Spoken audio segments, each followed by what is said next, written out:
لا حول ولا قوة إلا بالله العلي العظيم. أعوذ بالله السميع العليم من الشيطان اللعين الرجيم. بسم الله الرحمن الرحيم. الحمد لله الواحد الأحد الفرد الصمد الذي لم يلد ولم يولد ولم يكن له كفوا أحد.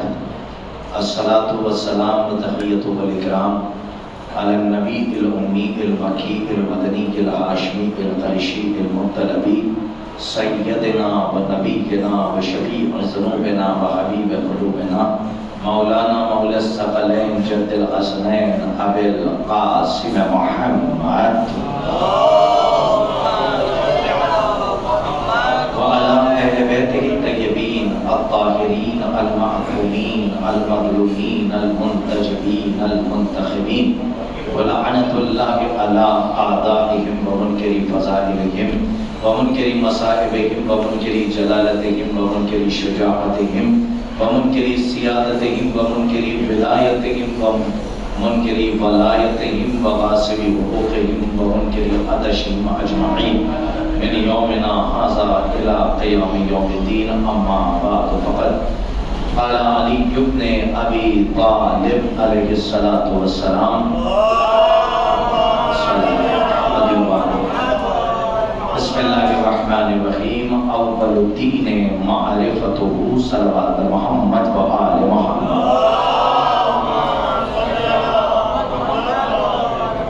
محترم المقام لائق صد اکرام صاحبان، بتوفیق الہی بتائید محمد و آل محمد علیہ السلام، مناقب آل اطہار اور معارف اور مناقب آل محمد علیہ السلام کا یہ طاہر و مطہر کارواں بڑی تیزی سے اپنی منزل مقصود کی طرف رواں دواں ہے، اور آج ہم معرفت کی تیسری منزل میں داخل ہو چکے ہیں، اور مسلسل گفتگو معرفت اور معرفت دین کے حوالے سے ہو رہی ہے.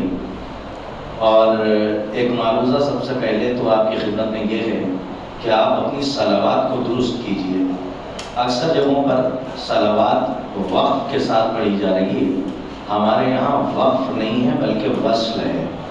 وصل اور وقف میں بہت فرق ہے. وقف کہتے ہیں ٹھہر جانے کو، وصل کہتے ہیں دونوں کو ملا کے پڑھنے کو. تو اس کا مطلب محمد اور آل محمد الگ نہیں ہے، یہ بلا فصل ہیں. تو جہاں پر وقف آ جاتا ہے وہاں فاصلہ آ جاتا ہے، جہاں وصل ہو جاتا ہے وہاں بات بلا فصل ہو جاتی ہے. تو اللہم صلی علی محمد و آل محمد نہیں ہے، اللہم صلی علی محمد و آل محمد. صلوات پر محمد و آل محمد. تو اس پہ تو کافی علماء کا تبصرہ موجود ہے. یہ طالب علم کوئی پہلی مرتبہ کوئی نئی چیز نہیں بتا رہا ہے. کبھی کبھی ایسا ہوتا ہے کہ ہم لا علم نہیں ہوتے بلکہ ہم بے خبر ہوتے ہیں.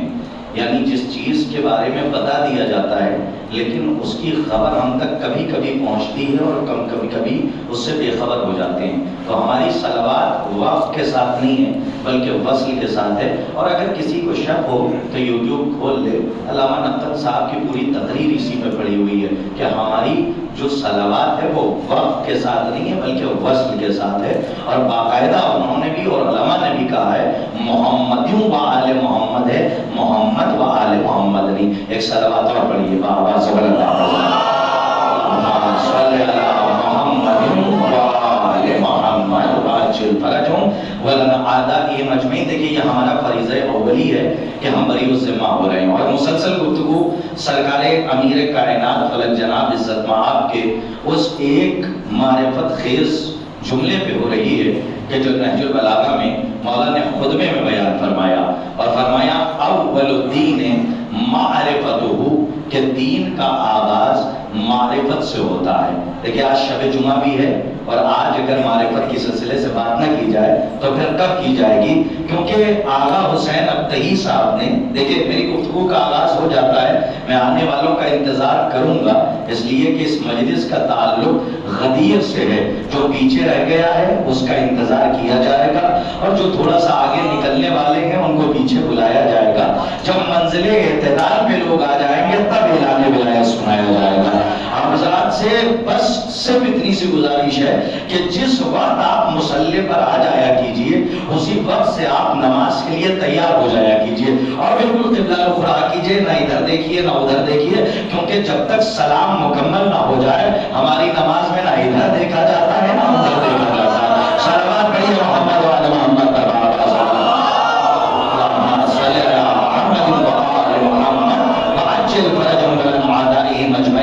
عزیزوں ایک بات آپ کی خدمت میں آج عرض کرتا ہوں کہ شب جمعہ ہے، اور شب جمعہ میں آغا حسین ابتہی صاحب کی ایک مکمل کتاب ہے، اور اس کتاب کا نام ہے ملاقات با امام زمان. یعنی جتنے عرفا گزر گئے اور علماء ربانیین گزر گئے کہ جن کی ملاقات آخری امام سے ہوئی ہے ان کے انٹرویوز اس کے اندر چھپے ہوئے ہیں. تو اس میں ایک عالم دین کا انٹرویو ہے اور باقاعدہ انہوں نے درج کیا ہے کہ اس میں باقاعدہ طور پہ انہوں نے لکھا کہ آخری امام سرکار حجت منتقم خون حسین امام زمانہ اجل اللہ تعالی فرجہ الشریف صلوات علیہ مولا کی خدمت میں یہ باقاعدہ ان کے جد بزرگوار نے باقاعدہ یہ کہا ہے کہ کسی کی مجلس میں آپ یوں تو ہر مجلس میں ائمہ آتے ہیں، لیکن سرکار حجت کے لیے کہا گیا کہ جہاں بھی ابو الفضل عباس علیہ السلام کی مناسبت سے مجلس ہو وہاں سرکار حجت کا جانا بڑا لازم ہے. جی یہ باقاعدہ طور سے عالم دین نے باقاعدہ امام سے جو ملاقات، یوں تو امام سے کوئی بظاہر ملاقات ایسے نہیں کر سکتا، معاف کیجئے گا، یہاں تک کہ لفظ آئی ہے کہ اگر کوئی یہ کہہ دے کہ ہم نے بظاہر براہ راست یعنی امام سامنے کھڑے ہوں اور ہم بات کر رہے ہوں اور اس کی عقل یہ باقاعدہ بتا رہی ہو کہ یہ امام ہے، تو سمجھ لیجئے وہ کذاب ابن کذاب ہے. یہ لفظ آیا ہے امام کا، باقاعدہ معصوم کی حدیث میں موجود ہے کہ کوئی امام سے ملنے کا دعویٰ نہیں کر سکتا. جو پڑھ رہا ہوں ذمہ داری کے ساتھ پڑھ رہا ہوں اور بات ریکارڈ ہو رہی ہے. جب امام سے کسی کی ملاقات ہوتی ہے اس وقت وقت رک جاتا ہے، عقل رک جاتی ہے. جب ملاقات امام کر کے چلے جاتے ہیں تب انسان کو پتہ چلتا ہے جس سے ملاقات ہوئی یہ کوئی عام بشر نہیں تھا بلکہ یہ ہمارا امام وقت تھا جو ہمیں نصیحت کر رہا ہے. صلوات پڑھیے محمد و آل محمد.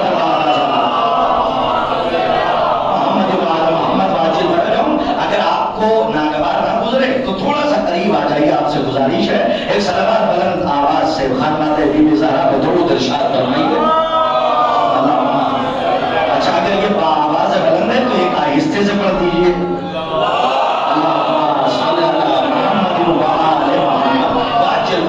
معصوم نے کیا فرمایا؟ معصوم نے فرمایا ادھر دیکھیے، معصوم نے فرمایا اول الدین معرفت، یہ دین کی ابتدا معرفت کے بغیر نہیں ہوتی. اور ایک جگہ پہ فرمایا کہ من عرف نفسہ، میں اپنے موضوع پر ہوں، میں ٹکڑوں پہ مجلس پڑھنے کا عادی نہیں ہوں، توجہ رکھیے گا.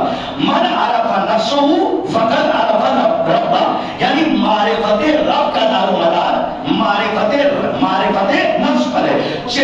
جس نے اپنے وجود کو پہچان لیا اس نے اپنے رب کو پہچان لیا، اور وجود کی حقیقت ہوتا ہے نفس. تو میں نے آپ کی خدمت میں 2 مجلسوں میں کیا بیان کیا؟ اللہ نے آپ کو روح بھی دے دی، نفس بھی عطا کر دیا، جسم بھی دے دیا، یعنی ایک انسان کا پورا پیکر تیار ہو گیا. تو اب اللہ کی بارگاہ میں ہم سوال کریں پروردگار، اب یہاں سے آپ کی ذمہ داری بڑھ رہی ہے، ادھر ادھر میں دیکھیے گا ساری گفتگو ہوتی رہے گی.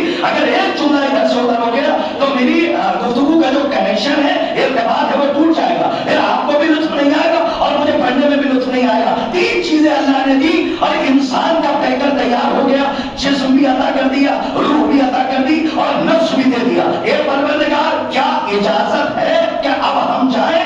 آواز آئی نہیں، ابھی ہم تمہیں جانے نہیں دیں گے جب تک کہ ان 3 کے ساتھ کسی چوتھے کو نہ بھیج دیں.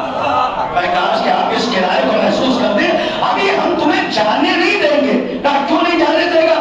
ان 3 کے ساتھ ہم ایک چوتھی چیز ایسی عطا کریں گے کہ جس کے بغیر انسان مکمل نہیں ہے.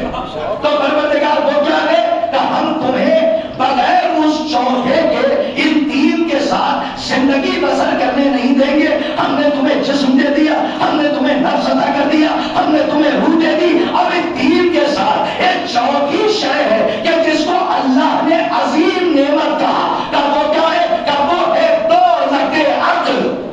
کاش کے بعد واضح ہو جائے کہ وہ کیا ہے؟ کہ وہ ہے دولت عقل. اللہ نے فانوس سے دماغ میں عقل کی شمع روشن کی. آج کے جملے کی داد مل جاتی. فانوس سے دماغ میں عقل کی شمع روشن کی, اور اللہ نے تینوں کے ساتھ چوتھے کو ملا کر انسان کو روانہ کر دیا. کہا جا, ہم نے تمہارے رزق کا بھی انتظام کر دیا, اب تم زندگی بسر کرو. لیکن اللہ نے جب اس چوتھے کو تین کے ساتھ ملایا, آج کے بعد واضح ہو جائے, یاد رکھیے گا فلسفی میں اور جتنے بھی فلاسفر ہیں وہ کہتے ہیں یہ پوری باڈی انسان کی سلطنت ہے, اور اس سلطنت کے بادشاہ کا نام ہے نفس. کاش کے بعد واضح ہو جائے, اس سلطنت کے بادشاہ کا نام ہے, سلطان کا نام ہے نفس. اور اللہ نے اس سلطنت کے ہادی کو عقل کہا.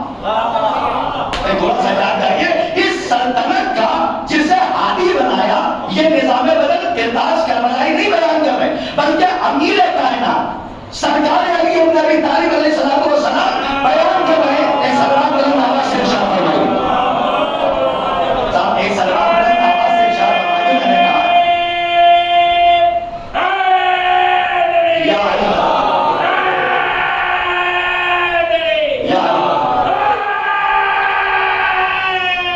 یا اچھا, جن لوگوں نے نعروں کا جواب نہیں دیا, کیا ان سے اوپر والوں سے کوئی کھٹپٹ چل رہی ہے؟ ارے صلوات بلند آواز سے پڑھیے بھائی, نعروں کا جواب مل کے دیا کیجیے. صلوات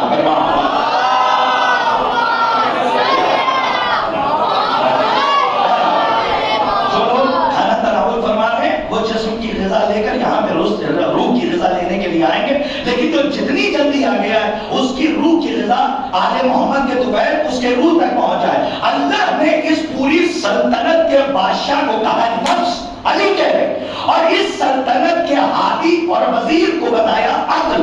یعنی عقل کو کہا کہ اس سلطنت کی یہ وزیر ہے, اس سلطنت کی ہادی ہے. یعنی ہادی اور وزیر کا کیا مطلب؟ کہ وزیر کو ہوتا ہے جو بادشاہ کو کام کرنے سے پہلے مشورہ دے. میں کاش کے بعد واضح ہو جائے. اور اس سلطنت کا بادشاہ ہے نفس.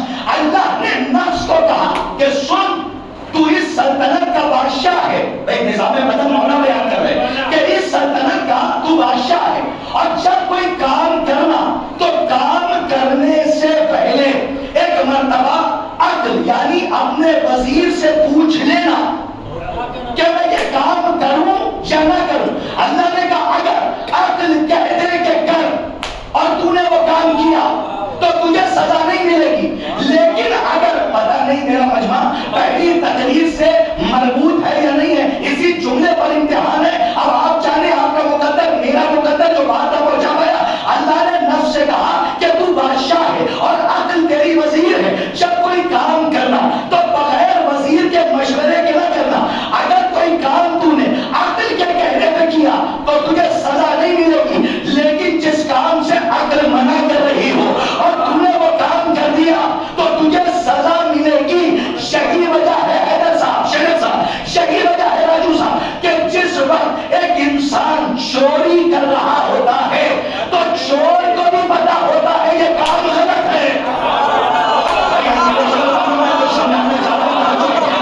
جب انسان دیکھیں, میں جملوں میں معاشرہ پڑھ کے چلا جاتا, لیکن میں چاہتا ہوں کہ عشرے کے بعد آپ اس طالب علم کو یاد رکھیے گا. مجھے نہ بھی یاد رکھیے, میری باتوں کو یاد رکھیے, چاہے مجھے بھلا دیجیے دوبارہ نہ بھلائیے گا, لیکن یہ پیغام سنیے. یہی وجہ ہے کہ جب ایک چھوٹے سے چھوٹا چور جب چوری کر رہا ہوتا تو اسے بھی پتا ہوتا ہے کہ یہ کام غلط ہے, کیونکہ یہ کون بتا رہا ہوتا ہے کہ یہ کام غلط ہے؟ یہ عقل ہے جو بار بار کہہ رہی ہوتی ہے اور ہدایت کر رہی ہوتی ہے یہ کام غلط ہے. لیکن نفس عقل کی نہیں سنتا, کیونکہ نفس بادشاہ ہے بھائی, مغرور ہے.